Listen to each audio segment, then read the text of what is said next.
İzhab bi kitabi hada fa'alqihi ilayhim thumma tawalla anhum fanzur maza yarji'un. Sulaymon alayhisalom bir xat yozdi. Shunday xatni yozdida mana shu kitobni xatni dedi. Mana shu xatimni olib borda dedi. Ularning tepasidan shu podshoh malikaga, podshohning ismi o'sha ayol podshohning ismi Balqis bo'lgan ekan. Balqisga shuni tashagin dedi. Keyin chekkaroqqa chiqib tur dedi Sulaymon alayhisalom. Hududiga aytayapti.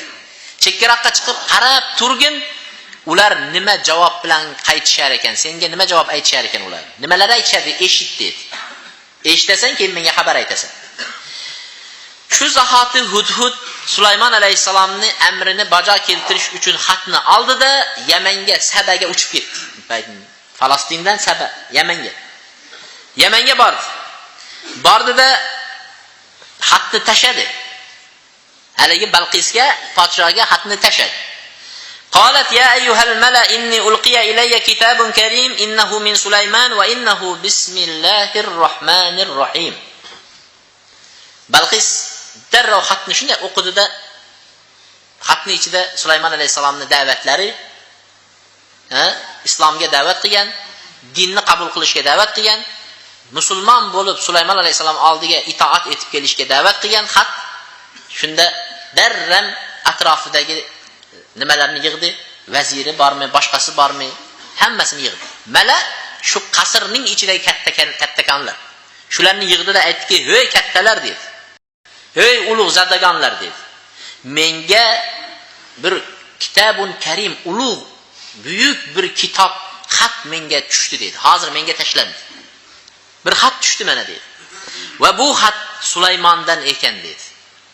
"Bu xat Sulaymondan ekan. Va bunda bismillahir rohmanir rohim bilan boshlanibdi" dedi.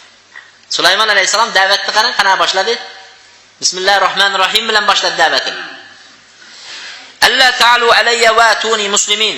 Sulaymon alayhisalom demak uning ishlaridagi boshqa nima narsalarni da'vat qilganligini Alloh taolo bizga aytmayapti.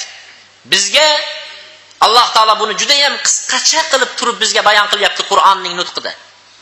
Juda qisqacha qilib aytayapti Alloh taolo. Bismillahir rohmanir rohimdan keyin qancha da'vatlar bo'lgan bo'lishi mumkin. U joylar bizga zikr qilinmadi. Quyoshga sajda qilmanglar, Allohga sajda qilinglar, sizlarni yaratgan zot Alloh taolo degan ma'nolar bo'lishligi mumkin, lekin bu narsalar bizga bayon qilinmadi-da, qayerga alla ta'alu alayya, menga takabburlik qilmanglar dedi. Haligi toatimdan kibrlanmanglar, toat qilinglar. Va atuni muslimin, musulmon bo'lib, taslim bo'lib menga kelinglar dedi. Musulmon bo'lib menga kelinglar, taslim bo'lib kelinglar dedi Sulaymon alayhisalom. Balqis maslahatlashyapti. Bu narsani o'qib berdi kattalarga qasrning ichida. Keyin aytdiki, "Ya ayyuhal mala aftuni fi amri. Ma kuntu qatiyatan amra hatta tashhadun." Ey kattalar dedi, menga dedi bir yo'l ko'rsatinglar. Bu ishda dedi. Mana shu amri, shu ishimda menga bir yo'l ko'rsatinglar. Bir narsa fatvo beringlar. Men dedi o'zimcha bir ishni keskin shunday qilib olmayman. Hatto sizlar bunga bir guvohlik berib, mana u yaxshi, bunday qilsak yaxshi degan narsa aytmaguninglarcha bir narsa qilib olmayman dedi ayol kishi. Kattalar qasrning ichidagilarni aytgan so'zi endi vazirlari, boshqalar aytdiki, "Qalu nahnu ulu quwwa wa ulu basin shadid wal amru ilayk fanzuri madha ta'murin" dedi. Doim qasrlardagi aytiladigan so'zlar mana shu narsa bo'ladi. Doimo katta kishining yonida turgan vazirlarning va kattalarning o'ng qo'l, so'ng qo'llarini aytadigan so'zi taqsir, bizga salla ol desa kalla olishga tayyormiz. Salla ol desa kalla olishga tayyormiz. Xohlagan ishingizni siz buyurishingiz mumkin degan qo'lini ko'ksiga qo'yib turishlik bu avvaldan kelayotgan ish. Va Sulaymon Balqisga nima dedi ular? Balqisga aytgan so'zi xuddi shu narsa bo'ldiki, biz kuch egasimiz dedi. Biz kuchimiz juda ham kuchli. Va ulu ba'sin shadid, ulu quvvat egasimiz. Bas juda ham shijoat, quvvat egalarimiz. Ish endi o'zingizga qoladi. U yog'i endi o'zingiz yeching. Bizlarga shu urush desang, urushga tayyormiz deyapti-da. Endi u yog'ini o'zingiz hal qiling. Al-amru ilayki. Ish o'zingizga qoladi. Nima desangiz, fanzuri mada tamurin. Nimaga buyurishlikni o'zingiz bir ko'ring dedi. O'ylab ko'ring dedi. Nimaga buyurishlikni o'zingiz bir o'ylab ko'ring dedi. Qalat innal muluka idza dakhalu qaryatan afsaduha wa jalu a'izzata ahliha adilla wa kadhalika yaf'alun. Hali Balqisning aytgan so'zini qarang. Balqisning aytgan so'zini qarang. Shuncha narsalarni aytgandan keyin, atrofdagilar shuncha narsani aytgandan keyin Balqis aytdiki, agar podshohlar bir qishloqqa kiradigan bo'lsa dedi. Bir qishloqni bosib olmoqchi bo'lsa, hujum qilib kiradigan bo'lsa bir qishloqqa, u qishloqning aziz insonlarini xo'r qilib yuboradi. Xo'rlab yuboradi-da. Eng azizman degan odamlarni xo'r qiladi u yerga kirib. Va ja'alu aiza va u yerni shu qishloqni buzib, xonavayronini chiqaradi, fasodini chiqaradi. Shu qishloqda fasod bo'ladi. Qancha hurmatlari, ayollarning hurmatlari paymol bo'ladi. Qancha ayollar zo'rlanadi, qizlar zo'rlanadi. Fasod bo'ladi u yerda va eng aziz insonlar xor bo'ladi. Mana shunday bo'lib kelgan dedi. Kazalika fa'al, ular shunday qilishadi. Bu narsalar bo'lgan dedi. Keyin Balqis boshqa bir narsa o'yladi. Sulaymon alayhisalom xatlarni o'qib ko'rdi, da'vat qilyapti, payg'ambar ekanligini aytayapti, mo'jizalarni aytayapti. Keyin Balqis aytdiki, bir tekshirib ko'ray dedi. Sulaymon alayhisalom bir imtihon qilib ko'raychi. Chindan ham Sulaymon alayhisalom Allohga da'vat qilib payg'ambarmikan, yo bu faqat podshoh bo'lib turib, yana ham mulkini, podshohligini kengaytirib olmoqchimikan? Meni podshohligimni qo'shib dedi. Dedi aytdiki, unga bir hadiyalar yuboraychi dedi. Katta bir hadiya yuborib ko'ray dedi. Agar podshoh payg'ambar bo'lsa, sira olmaydi hadiya. Podshoh bo'lsa, oladi. Keyin agar mabodo olgan taqdirda ham hadiyamni olib menga indamay, ha endi bo'ldi, qo'yaver mayli. Ya kelishib ketdik deb qolarmikan deyapti-da. Hozir bizning zamonimizga o'xshayapti. Ishdan bo'shaysan degan kuni hadiya boradi-da, yana 2-3 yil yana ishlayveradi. Yana bo'shaysan desa, yana hadiya boradi, yana 2-3 yil ishlayveradi. Shunga o'xshaganmikan deyapti-da. Wa inni mursilatun ilayhim bi hadiyatin fanadhiratun bima yarji'ul mursalun. Men dedi, unga dedi bir hadiya yuborib ko'raman dedi. Bilqis aytadi. Sulaymon alayhisalomga hadiya yuborib ko'raman, fanadhiratun, qarayman o'sha hadiyani yuborib tekshirib ko'raychi. Hadiyani olib bo'lgan elchilar nima narsa bilan qaytar ekan? Qanaqa xabar olib kelar ekan? Yo hadiyani oladi. Shu bilan men bilan ishimiz tugaydi. Yo agar chindan payg'ambar bo'lsa, u qattiq turib oladi endi. Da'vat qiladi endi. Payg'ambar bo'lsa dedi. Falamma jaa Sulayman qala atumiddunani bimalin fama atani Allahu khayrun mimma ataakum bal antum bihadiyatikum tafrahun. Judayam katta hadiya yubordi. O'ylab o'yingizga sig'dira olmaydigan hadiya, podshohning hadiyasi. Juda katta karvonlarda, judayam katta askarlar bilan hadiya keldi. Balqisdan, Sabadan Sulaymon alayhisalomga shunaqa katta hadiya keldi. Endi uni qaytarib olib ketinglar deyish ham hijolatsizda shuncha katta hadiyani-da. Shunday katta hadiya keldi.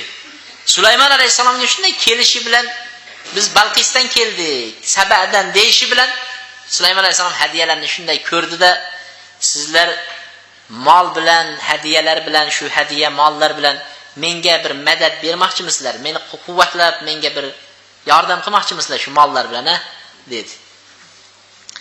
Allohning bergan narsasi menga dedi. Sizlar olib kelgan narsadan 1000 marta yaxshi emasmi dedi. Allohning bergan narsasi sizlar olib kelgan narsadan yaxshi emasmi bu dedi. Alloh taolo payg'ambarlikni berib qo'ydi. Butun dunyoning mulkini berib qo'ydi. Ozgina hadiya bilan nima bo'ladi? Allohning bergan narsasi menga yaxshi.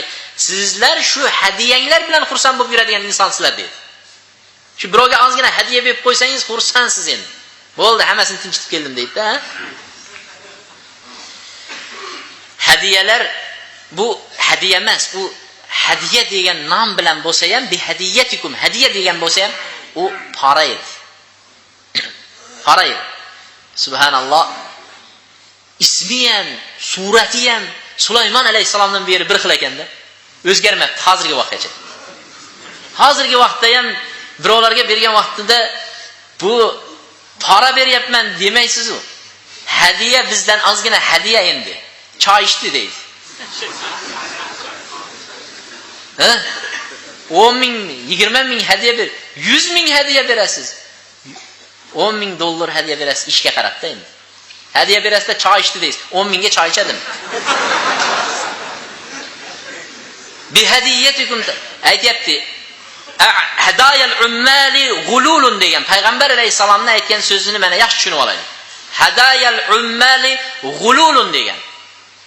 Ummal qo'lingizni ostida ishlayotgan kishilardan hadiya olishligingiz gulul deyiladi. Gulul degani o'g'irlab olingan narsa hisoblanadi. Xiyonat bilan olingan narsa deydi. Gulul jangga payg'ambar alayhisalom chiqqan vaqtida o'sha janglardan nimalar tushardi? O'ljalar tushardi. O'ljalarni keyin payg'ambar alayhisalom taqsim qilardi. O'ljalarni taqsimlardi. Musulmonlarning o'rtasida Baytul Molga, boshqaga taqsimlardi. Taqsim qilishlikdan avval o'sha kofirlarning mollarini o'rtaga olib kelib tashlanadi. Shuni olib kelayotganda birov uni ko'tarib keladi, birov ko'tarib kelib o'rtaga tashlayotganda birov bir narsani oladi-da, bunday yerga yashirib qolib ketadi. O'rtaga olib kelib tashlamaydi. Shuni g'ulul deydi. Yashirincha olib qo'yilgan narsa. Musulmonlarning haqqidan yashirincha olib qo'yilgan narsa. Bir insonni deydi jahannamning azobida azoblanayotganligini ko'rdim degan. U odam nima sababdan g'ulul deydi. Nimani g'ulul qildi deganda otning og'ziga taqib qo'yadi-da, ichiga yem sashlab qo'yadi-da, shu yemni yeydi ot. Ko'rgansizlar? Otlarni yemni to'kmaslik uchun qopcha kiydirib, bunday og'ziga kiydirib qo'yadi-da, shu nimani yemni shu qopning ichida yeyveradi. Shuni dedi Baytul Molga qo'ymasdan o'zi avval taqsimdan avval olib qo'ygani uchun jahannamda azoblanayotganini ko'rdi. Arzimaydigan bitta narsa. U hadayal ummal gulul. Ishchilar qo'lingizni tagida ishlayotgan odamlardan bayram bo'lib qoldi, bir yig'di qilib qo'yinglar a desangiz g'ulul ekanda. G'ulul ekan. U hadiya emas ekan. Hadiya desa u pora bo'lar ekan. Juda ham mana shu ishdagilar ehtiyot bo'lishligi kerak ekanki, Umar ibn Xattob radhiyallohu anhu ni qarang. Umar ibn Xattob radhiyallohu anhu ni nimasida bu narsani nima uchun ochiq aytayotganimizni aytaylik. Bu narsaga mamlakatimiz ham qarshi, prezidentimiz ham qarshi, pora berganlarni hozir juda qattiq ushlayapti uni. Shuning uchun buni siyosatga aloqasi yo'q narsalar. Bu mamlakatimiz, davlatimiz buni harom ekanligini aytib, unga kontrol qo'yib qo'ygan. Xo'p, Umar ibn Xattob radhiyallohu anhu ni zamonasida Umar ibn Xattob radhiyallohu anhu Abdullah ibn Umar o'g'illari Abdullah shunday bozorga chiqdi-da bir ariq tuyani sotib oldi. Dadasi bilmadi. O'zining puliga, o'zining hamyonidagi, cho'ntagidagi puliga, peshona teri bilan topgan puliga bordi-da shunday sotib oldi. Keyin o tashqarida mana hozir tog'larga mollarni berishadi-ya odamlari. Shunga o'xshagan bir chekkada tog' joyga odamlarning mollarini boqadigan bir molchiga olib bordi-da tuyasini berdi. Men shu tuya shu yerda o'tlab, yeb, ichib, shu yerda semirsa deb berdi, haqqini to'ladi. Keyin bir kuni chiqsa, haligi tuya endi shunaqa semirgan, katta bo'lib ketgan. Abdullah ibn Umar radhiyallohu anhu tuyani yetaklab olib keldi-da bozorga olib kirdi. Bozorga olib kirib boylab qo'ydi, galtirlab turibdi. Hech kimning tuyasi bunaqa semizmasdi.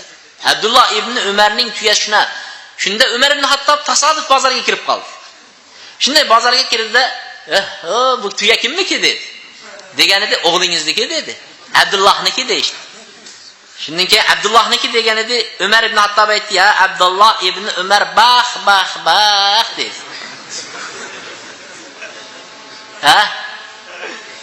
Umar ibn Xattob xalifa, podshohda endi o'g'liga qarab aytibdi, "Ey Umar, Abdulloh, tuya dedi." Bu dedi tuyani dedi, "Ma hadhihi al-ibil" dedi. Bu tuya qayerdan keldi deganida, "Men uni sotib oldim o'zim pulima. Keyin uni dedi, shu hamma musulmonlarning qatori mollarni o'tlayotgan joyga olib borib men ham o'tlatdim" dedi. Deganida Umar ibn Xattob aytdi, "Yaquluna ir'au ibn Umar amirul mu'minin usqu ibn amirul mu'minin." Odamlar Amirul Mo'mininning podshoning o'g'lini tuyasini ehtiyot qilinglar, avoylanglar, ko'proq shu yesin. Ha, Umar ibn Xattobni, Amirul Mo'mininning o'g'lini tuyasini tez suvni qaranglar, suvga qaranglar dedi. Shundan foydalanishlikka shunaqa qilingmi sen dedi. Bo'lmasa qayerdan bo'lardi bunaqa semiz bo'p dedi-da. Hatto meni nomim bilan shu yerda ko'p narsalarni bajarib olmoqchi bo'ldingmi sen dedi. Allohga qasamki dedi, tuyani sotasan dedi. Qanchaga sotib olgan bo'lsang shu pulni olasan dedi. O ariq vaqtida qanchaga sotib olsang shu pulni olasan dedi. Ustidagi foydani olib borib musulmonlarni Baytul moliga topshirasan dedi.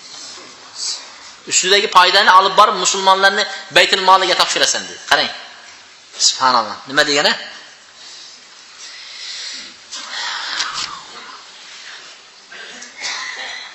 Demak, Alloh subhanahu va taolo Sulaymon alayhisalom hadiya olib kelganida hadiyalarni qaytarib oldi. Hadiya nomadi. Irji ilayhim falanatiyannahum bijunudin la qibala lahum biha wa lanukhrijannahum minha adillatan wa hum saghirun. Hadiya olib kelgan askarga aytdiki, qaytib borda dedi, aytib qo'y dedi. Tez orqangga qayt dedi. Borib aytib qo'y, shunaqa unga bas kela olmaydigan askar bilan men qo'shin bilan boraman dedi. Ular modomiki menga kelmas ekan, shunaqa o'yinlar qilib hadiya yuborib, para yuborar ekan dedi. Men shunaqa unga bas kela olmaydigan, qarshisiga chiqa olmaydigan askar bilan boraman dedi. Va ularni u yerdan xo'rlagan holatda chiqaraman dedi. Shu shahardan quvib chiqaraman dedi. Sulaymon alayhisalom.